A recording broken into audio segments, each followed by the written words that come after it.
The construction industry had been my domain for years. I had built houses, buildings, and entire communities from the ground up. But in all those years, I had learned something far beyond the calculations of cement and steel. Something that couldn't be measured or budgeted for.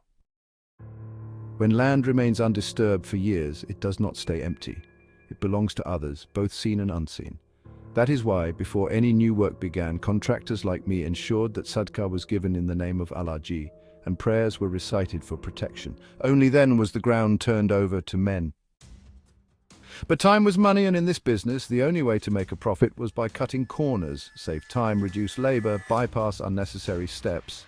I knew which palms to grease, which supervisors to bribe, and how to get things done under the cover of night. The dark had never scared me, until that night.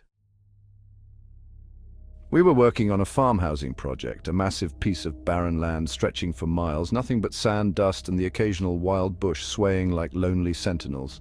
No houses, no lights, no life, just open land dissolving into the void. I was driving towards the site with a couple of friends, the moonless sky hung heavy, pressing darkness into every crevice.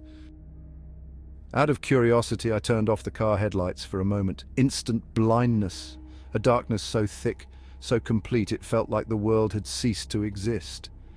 My heart thumped as a strange sensation crept over me, an ancient kind of silence, as if something watched from the void beyond. I flicked the lights back on and shook off the unease. At the site, work was underway. Backfilling, men shoveling, the faint hum of machinery groaning in the distance.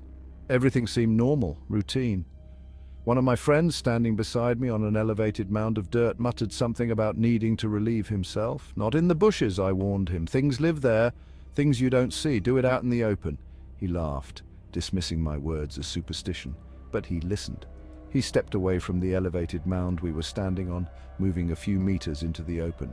A few seconds passed. Then, the sound of rapid footsteps. I turned. My friend was sprinting towards me, his face pale, his zipper undone, things still dangling and his breath ragged. "Bug! Bug!" he gasped. "Whoa, Kara, hi!"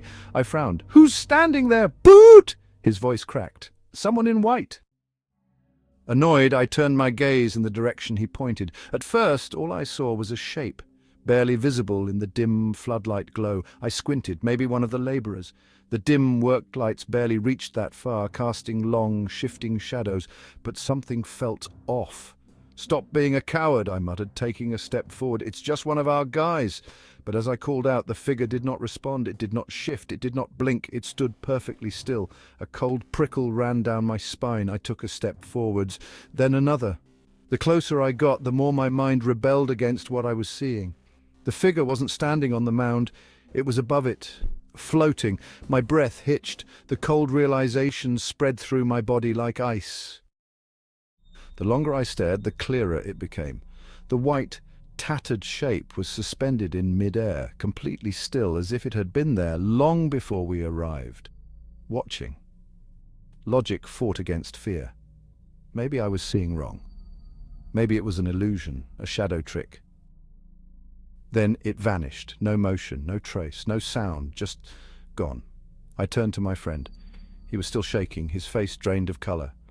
I knew then that we had both seen the same thing. No tricks, no illusions, just something. We didn't speak another word. We got into the car and left. I had always believed in what the unseen could do when disturbed. That night, I became certain. Some places do not belong to us, and when we intrude, they let us know. Thank you for watching aikdastaan, where every tale is a testament to the human spirit and every voice resonates with the truth as they perceive it.